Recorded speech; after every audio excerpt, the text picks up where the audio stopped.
اور 2013 میں یہ اماؤنٹ پہنچ گئی تھی لگ بھگ 15 ارب ڈالر تک. 15 ارب ڈالر تک کی اماؤنٹ اوورسیز پاکستانی پاکستان بھجوا رہے تھے. اب یہ ایک بہت بڑی اماؤنٹ ہے, بہت بڑا پیسہ ہے, اور پاکستان کا انحصار اوورسیز پاکستانیوں کے ان پیسوں پہ بڑھتا گیا.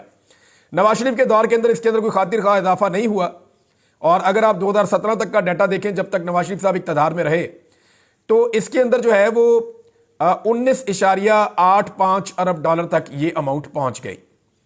یعنی 19.85 ارب ڈالر تک نواز شریف صاحب کے دور میں یہ اماؤنٹ پہنچی. اس کے بعد عمران خان صاحب کا دور آیا, اور یہ بڑھتے بڑھتے عمران خان صاحب کے دور کا جو پیک تھا وہ 2021 تھا. 2022 میں پھر ان کی حکومت گرا دی گئی تھی.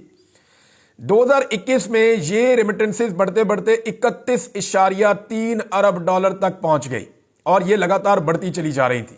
تو عمران خان صاحب کے دور میں اوورسیز پاکستانیوں نے پاکستان پہ اعتبار کیا, پاکستان کی گورنمنٹ پہ ٹرسٹ کیا, اور انہوں نے بہت بڑی مقدار میں اپنی ریمیٹنسز یا اپنا پیسہ پاکستان میں بھجوایا, اور پاکستان میں انویسٹ بھی کیا, اپنی فیملیز کو بھی بھیجا, اور دل کھول کر پیسہ پاکستان میں بھیجا. انہیں پاکستان کے اوپر اور پاکستان کی پالیسیز کے اوپر ٹرسٹ تھا. لیکن جیسے ہی شہباز شریف صاحب کی سرکار بنائی گئی عمران خان صاحب کا رجیم چینج کر کے, تو پھر ایک دم اس کے اندر ڈکلائن آنا شروع ہو گیا. اور اب ڈکلائن آتے آتے یہ واپس 2023 کا جو ڈیٹا ہے اس میں 26.5 ارب ڈالر تک پہنچ گیا ہے. یعنی عمران خان اسے 31.5 ارب ڈالر تک لے گئے تھے, یہ اب 25.5 ارب ڈالر تک 26.5 ارب ڈالر تک پہنچ گیا ہے. یعنی 5 ارب ڈالر کی کمی ہو گئی ہے. یہ خاصا ڈپ ہے جو پاکستان کو لگا ہے پی ایم ایل این کے دور حکومت میں. اب ان ریمیٹنسز کے اوپر ہی سب کا انحصار ہے. آرمی چیف نے بھی تھوڑے دن پہلے کہا کہ اوورسیز پاکستانی پاکستان کو اٹھا سکتے ہیں, وہ پیسہ بھیجیں. اب عمران خان صاحب مانگ رہے ہیں انصاف. احتجاج کے رستے ان کے اوپر بند کر دیے گئے. جب وہ نکلتے ہیں احتجاج کرتے ہیں ان کے اوپر گولیاں چلائی جاتی ہیں. اب ان کے لوگ شہید ہو رہے ہیں, اور وہ مزید لوگوں کو مروانا نہیں چاہتے. تو یہاں انہوں نے ایک نئی حکمت عملی دی. انہوں نے کہا جی ہم پرامن احتجاج کریں گے, نان وائلنٹ ہوگا, لیکن حکومت کو متاثر کرے گا. حکومت کو وہاں مارنے کا فیصلہ کیا جہاں حکومت کو امپیکٹ آتا ہے. اب سوال یہ ہے کہ کیا اوورسیز پاکستانی عمران خان صاحب کو اگر کال دینا پڑ گئی, اگر حکومت نے عمران خان صاحب کے ساتھ مذاکرات میں کامیابی حاصل نہ کی اور وہاں پہ بدنیتی دکھائی, اور عمران خان صاحب نے کال دے دی کہ ٹھیک ہے جی ہم اوورسیز پاکستانیوں کو اب کہہ رہے ہیں کہ جو باہر سے آپ پیسہ بھیجتے ہیں وہ پیسہ بھیجنا کم کر دیں. ختم تو نہیں کر سکتے لیکن کم کر سکتے ہیں, جو ضرورت کا پیسہ اتنا بھیجیں اور باقی نہ بھیجیں. تو کیا اوورسیز پاکستانی اس کال کے اوپر کہیں گے کہ ٹھیک ہے جناب ہم نہیں بھیج رہے پیسہ؟ یہ ایک بہت بڑا سوال ہے. دیکھیں 1 کروڑ سے زیادہ اوورسیز پاکستانی ہیں. ان کی بڑی تعداد گلف ممالک میں رہتی ہے, یعنی عرب ممالک میں, سعودی عرب میں, یو اے ای میں, کویت میں, عمان میں, قطر میں, ان ملکوں میں رہتی ہے. اور یورپ میں اور برطانیہ میں اور امریکہ میں بہت بڑی تعداد میں اوورسیز پاکستانی رہتے ہیں. یعنی اگر آپ 2 حصوں میں ڈیوائیڈ کریں تو آدھے اوورسیز پاکستانی مغربی ممالک میں رہتے ہیں, اور آدھے جو ہیں وہ یہ گلف کنٹریز کے اندر رہتے ہیں. اب یہ اوورسیز پاکستانی کیا پیسہ بھیجنا کم کریں گے؟ یہ ایک بہت بڑا سوال ہے. عمران خان صاحب کو اب تک اوورسیز پاکستانیوں نے کبھی بھی مایوس نہیں کیا ہے. اب حکومت کیا اس نیچ پہ اس معاملے کو لے جائے گی؟ پہلے تو اوورسیز پاکستانیوں کو کہیں گے, پھر عمران خان صاحب پاکستانیوں کو کہیں گے کہ فلاں فلاں چیزیں آپ بند کر دیں. اور اگر اس طرح مرحلہ وار یہ چیزیں چلتی رہیں تو حکومت کے اوپر لگاتار دباؤ بڑھتا چلا جائے گا. یہ چیز میں نے آپ کے سامنے رکھنی تھی, اور یہ ایگزیکٹلی وہ ڈیٹا ہے جو حکومت کا اپنا شیئر کردہ ڈیٹا میں نے آپ کے سامنے رکھ دیا ہے. حکومت بار بار کہتی ہے جی ہم نے مہنگائی کم کر دی, مہنگائی کم کر دی, اور اس کے اندر جو ایک ہی چیز پیش کرتے ہیں وہ سٹاک ایکسچینج. سٹاک ایکسچینج جو ہے وہ ایک طرح کا سٹا ہے. اگر سٹے کے اندر منافع ہو رہا ہے یا منافع نہیں ہو رہا تو اس سے عام آدمی کو کیا فرق پڑتا ہے؟ عام آدمی جو ہے اس کی حالت آپ دیکھ لینا. اس کے لیے تو مہنگائی بڑھ رہی ہے, اس کے کچن کے اندر آنے والی تمام چیزیں مہنگی ہیں, اس کی گاڑی میں یا موٹر سائیکل میں ڈلنے والا پیٹرول مہنگا ہے, وہ جو بجلی کے یونٹ استعمال کرتا ہے وہ پہلے سے زیادہ مہنگے, وہ جو پیسہ کما کر لاتا ہے وہ اس کو زیادہ بڑھتا ہوا نہیں مل رہا. یعنی اس کی آمدن نہیں بڑھی لیکن اس کے اخراجات بڑھ گئے ہیں. مہنگائی میں کئی گنا اضافہ ہوا ہے, اور اس اضافے کے اعداد و شمار کو اب توڑ مروڑ کے لا کے پیش کیا جا رہا ہے کہ جناب نہیں مہنگائی کم ہوئی ہے, حالانکہ مہنگائی بڑی ہے. ہر عام آدمی اس کی گواہی دے رہا ہے. یہ ہے ناظرین وہ چیز. اور ایک اور چیز بھی ہو رہی ہے پاکستان میں, وہ بھی میں آپ کو بتا دیتا ہوں کہ پاکستان کے اندر نا چند لوگوں نے ایک کمپین شروع کی تھی کہ فوج کے زیر انتظام چلنے والے جتنے بھی صنعتی ادارے ہیں ان کی مصنوعات کا بائیکاٹ کر دیا جائے. اور یہ سوشل میڈیا صارفین نے اس کمپین کو چلایا تھا. اچھا مجھے شروع میں لگ رہا تھا کہ یہ غیر سنجیدہ چیز ہوگی, تھوڑا سا چلے گی اور بند ہو جائے گی, لیکن اب جس طرح کا رد عمل دوسری طرف سے آ رہا ہے اس رد عمل کو دیکھتے ہوئے اندازہ ہو رہا ہے کہ یہ کمپین شاید کام کر رہی ہے. مثال کے طور پہ یہ معاملہ مجھے پہلے لگتا کہ سوشل میڈیا تک رہے گا اور اس سے اوپر شاید نہیں جائے گا یا چھوٹا موٹا امپیکٹ ہوگا اور وہ کوئی فرق ڈالے گا نہیں، مگر اس کا دائرہ کار وسیع ہوا اور اتنا وسیع ہوا کہ اس وقت کچھ ریٹائر فوجیوں کی تنظیمیں وہ جو تنظیم ہے اس کے عہدے داران وہ اس کی بات کر رہے ہیں، یا ملٹری اسٹیبلشمنٹ کے جو حمایتی لوگ ہیں وہ اس کی بات کر رہے ہیں، یا کچھ ایسے ہمارے صحافی دوست ہیں، سینئر صحافی ہیں ایون، وہ یہ بات کر رہے ہیں جو یہ کہہ رہے ہیں کہ یہ بڑی زیادتی ہے۔ اچھا، یہاں پہ موقف یہ دیا جا رہا ہے کہ یہ شہداء کے خاندانوں کو سپورٹ ملتی ہے جناب ان کاروباروں سے، اور لہذا ان مصنوعات کا بائیکاٹ نہ کیا جائے۔ دوسری جانب سے یہ موقف اختیار کیا جا رہا ہے کہ دنیا کا کوئی ایسی فوج نہیں ہے جو کاروبار کرتی ہو، تو پاکستان میں فوج جو ہے وہ کاروبار کیوں کرتی ہے، یہ سوال اٹھایا جا رہا ہے، اور شہداء کی کفالت کی جو ذمہ داری ہے وہ ریاست کی اور حکومت کی ہونی چاہیے، ایسے ادارے نہیں بنانے چاہیے۔ اب یہ دونوں طرف کی ایک معاملہ ہے، لیکن ایک بات تو واضح ہوئی ہے اس ساری ایپیسوڈ سے کہ امپیکٹ آیا ہے۔ اگر امپیکٹ نہ آتا تو اتنے ذمہ داران کی جانب سے رد عمل اس کا بالکل نہ آتا۔ یہ رد عمل بتا رہا ہے کہ اس کا امپیکٹ ہے، لیکن ایک چیز اور بھی اس میں آپ ذرا کلیئر کر دیں کہ پاکستان تحریک انصاف نے اس کمپین کو ابھی تک اون نہیں کیا۔ پاکستان تحریک انصاف کی قیادت نے یا اس کے لیڈرز نے ابھی تک اس کمپین کو اون نہیں کیا۔ میں بھی کسی وقت یہ انفارمیشن عمران خان صاحب تک پہنچے تو وہ اس کے اوپر رد عمل دیں، ہو سکتا ہے وہ یہ کہیں گے بائیکاٹ نہ کریں، ہو سکتا ہے وہ یہ کہیں گے اس بائیکاٹ کو بڑھائیں، لیکن یہ اپنا امپیکٹ رکھتی ہے یہ چیز، اور اس کو آپ ڈینائی نہیں کر سکتے۔ بشرا بی بی کا ایک سٹیٹمنٹ آیا ناظرین، اور یہ امپورٹنٹ سٹیٹمنٹ ہے موجودہ سینیریو میں۔ بشرا بی بی نے کہا کہ مجھے ڈی چوک پر کارکنوں کے ساتھ اکیلا چھوڑ کر تمام سرکردہ رہنما فرار ہو گئے تھے، ان کے خلاف کارروائی ہوگی، میں بھاگنے والی نہیں تھی، میری گاڑی پر سیدھی فائرنگ کی گئی۔ یہ بڑا سیریس ایلیگیشن ہے، یہ بشرا بی بی کہہ رہی ہے میرے ساتھ صرف کارکن رکے ہوئے تھے۔ وہ کارکن نے کہا بھی جی ہم نے خود دیکھا 40-50 لوگ آپ کے آس پاس کارکن تھے، تو انہوں نے کہا جی مجھے کارکنوں سے کوئی شکایت نہیں ہے، ہمارے ساتھ جو پشتون ہیں انہوں نے بڑی وفاداری دکھائی ہے، عمران خان صاحب کے کارکن ڈٹ کر کھڑے تھے۔ لیکن یہ بات انہوں نے اپنے رہنماؤں کے بارے میں کہی ہے، بظاہر ایسا لگ رہا ہے، اور یہاں پہ اس خبر میں بھی یہی ہے کہ تمام سرکردہ رہنما فرار ہو گئے تھے، اور ڈی چوک احتجاج کے بعد پہلی مرتبہ ان کا موقف سامنے آیا، جس کے مطابق وہ ان پارٹی قائدین سے سخت ناراض ہیں جو ان پر 24 نومبر کے احتجاج سے کارکنوں کو چھوڑ کر بھاگنے کا الزام لگا رہے ہیں۔ انہوں نے اس حوالے سے میڈیا پر بیانات دیے ہیں۔ چارسدہ میں کارکنوں میں چیک تقسیم کرنے کے بعد انہوں نے گفتگو کی اور کہا کہ مجھے ڈی چوک میں اکیلا چھوڑ دیا گیا تھا، پٹھانوں نے ہمیشہ غیرت مندی کا ثبوت دیا ہے۔ خان نے کہا تھا شہداء کے گھر جانا، پارٹی کارکن خان کے نام پر شہید ہوئے ہیں، شہادتوں کی وجہ سے بہت تکلیف میں تھی، سمجھ نہیں آ رہا تھا کہ لوگ جھوٹ کیوں بول رہے تھے، میں بھاگنے والی نہیں ہوں، خان کے لیے نکلنے والوں کو کبھی اکیلا نہیں چھوڑ سکتی تھی، کسی کو نہیں پتا تھا کہ میری گاڑی کون سی ہے۔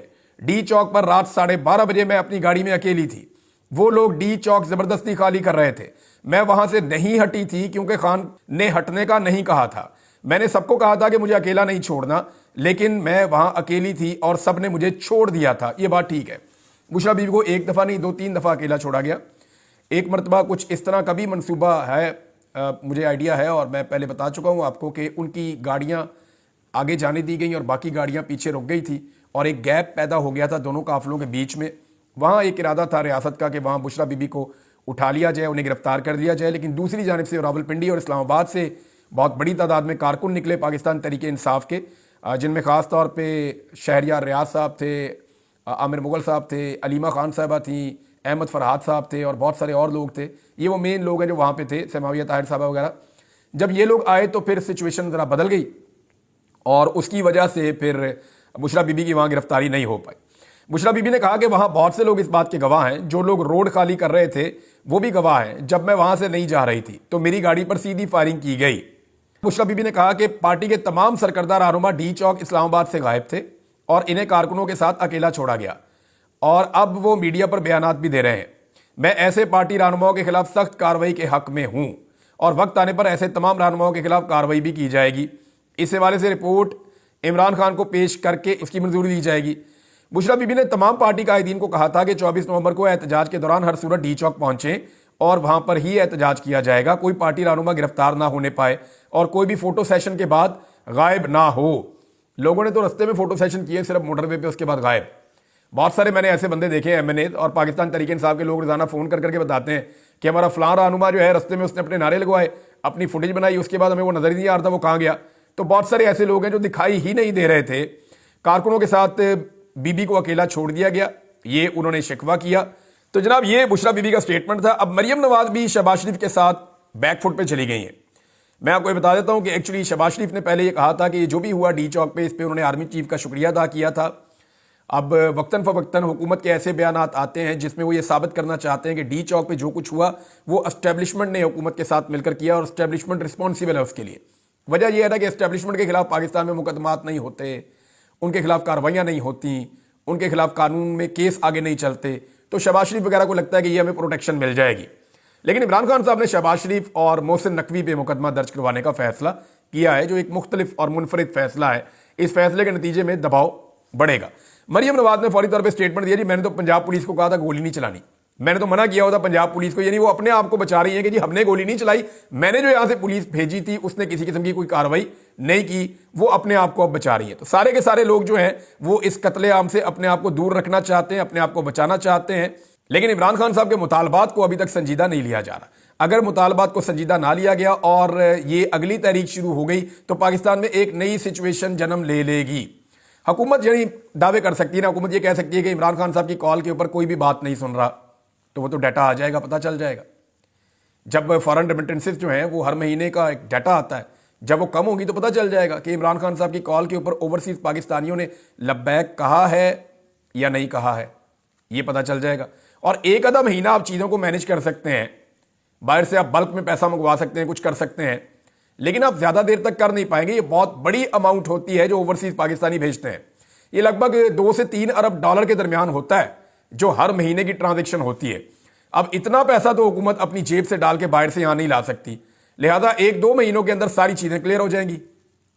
ناظرین ایک اور خبر ہے، وہ یہ ہے کہ ڈونلڈ ٹرمپ کے ساتھ ملاقات کی ہے پاکستان تحریک انصاف کے چند لوگوں نے وہاں امریکہ میں، اور ان میں سجاد برقی صاحب کا بھی نام آ رہا ہے. کچھ اور لوگ بھی یہ بتا رہے ہیں کہ ان کے پاس خبر ہے، اور خبر یہ ہے کہ ڈونلڈ ٹرمپ ابھی تک اس بات کے اوپر آمادہ ہے کہ عمران خان صاحب کے ساتھ جو ہو رہا ہے وہ زیادتی ہو رہی ہے، اور آنے والے دنوں میں شاید وہ اس کے لیے آواز بھی اٹھائیں گے. اسحاق ڈار نے بڑی کوشش کی ہے، کوئی 9-10 کے قریب سفیروں سے انہوں نے ملاقات کی، غیر ملکی سفیروں سے، کیونکہ اسلام آباد میں جو ایک بربریت ہوئی ہے اور جو ڈی چوک کا سانحہ ہوا ہے، اس سانحے کو لے کر جو ہے وہ حکومت بہت پریشان ہے، اسٹیبلشمنٹ بھی بہت پریشان ہے. اسی لیے جو ہے وہ لاشیں ڈھونڈنے والے صحافی جو ہیں ان کو اغوا بھی کیا گیا، ان کو پریشان بھی کیا گیا. جو صحافی واپس تو آ گئے ہیں، دیکھیں مطیع اللہ جان واپس آئے ہیں، ہمارے شاکر ایوان صاحب واپس آئے ہیں، لیکن آپ یہ دیکھیں کہ جس پولیٹیکل پارٹی کی لاشیں ڈھونڈنے کے لیے، انصاف کے لیے یہ صحافی کوشش کر رہے تھے، اس پولیٹیکل پارٹی نے ان کو پوچھا بھی نہیں. یہ افسوس کی بات ہے نا. یعنی مطیع اللہ جان کوئی اپنے لیے تو نہیں لڑ رہا تھا، وہ تو پاکستان کے لیے لڑ رہا تھا، انصاف اور قانون کے لیے لڑ رہا تھا. تو جس پولیٹیکل پارٹی کے ساتھ یہ ظلم اور زیادتی ہوئی تھی انہیں جا کے اس کے ساتھ اظہار یکجہتی کے لیے کھڑے ہونا چاہیے تھا. نہیں بھی ہوں گے تو کوئی فرق نہیں پڑے گا، مطیع اللہ جان جو کر رہا تھا وہ کرتا رہے گا، شاکر ایوان جو کر رہا تھا وہ کرتا رہے گا. لیکن پاکستان تحریک انصاف کے اندر یہ ان کے اندر اس بات کا ادراک انہیں ہونا چاہیے تھا کہ جو آدمی حق اور سچ کے ساتھ کھڑا ہو اور جو آدمی صحیح کو صحیح کہے، اور مشکل وقت میں جب آپ کے ساتھ آپ کے اپنے کھڑے نہیں ہو رہے اور وہ کھڑا ہو جائے تو پھر اس کی آنر کرنی چاہیے، اس کی قربانی پہ جا کے اس کو ملاقات کرنی چاہیے، اس کی ڈھارس بندھانی چاہیے. بطور اپوزیشن پارٹی انہیں چاہیے تھا کہ سینٹ کے اندر، قومی اسمبلی کے اندر، اپنی صوبائی اسمبلی کے اندر قراردادیں پیش کریں، تحریکیں پیش کریں کہ جناب صحافیوں کے ساتھ ظلم اور زیادتی ہو رہی ہے. لیکن عجیب قسم کی ایک کمپرومائز سچویشن ہے پاکستان تحریک انصاف کی قیادت کی. ناظرین ڈار صاحب نے میرے کو بتایا نا پریشر بہت زیادہ بڑھ گیا، اور ڈار صاحب نے ملاقات کی کچھ غیر ملکی سفیروں سے. ان سفیروں سے جب کچھ صحافیوں نے رابطہ کیا، نصرت جاوید صاحب بھی ان میں سے ایک ہیں، تو یہ صحافی اب یہ کلیم کر رہے ہیں کہ سفیروں نے بتایا کہ جو کچھ بھی اسحاق ڈار نے ہمیں بتایا اس کے اوپر ہمیں بالکل یقین نہیں آیا. اس کی وجہ یہ ہے کہ گراؤنڈ ریئلٹیز کچھ اور ہیں، انٹرنیشنل میڈیا کچھ اور رپورٹ کر رہا ہے، لوکل میڈیا کچھ اور بتا رہا ہے. آپ میڈیا کے اوپر چیزیں چلا نہیں پا رہے بے شک، لیکن ڈار صاحب نے جو کہانی سنائی وہ سمجھ میں آنے والی نہیں تھی. جیسے گنڈا پور صاحب نے کہانی سنائی، کئی وہ انہوں نے پہاڑ کراس کر دیے اور بہت سارے ضلع کراس کر دیے، تو اسی طرح یہ جو ڈار صاحب کی کہانی ہے یہ بھی لوگوں کو سمجھ نہیں آئی.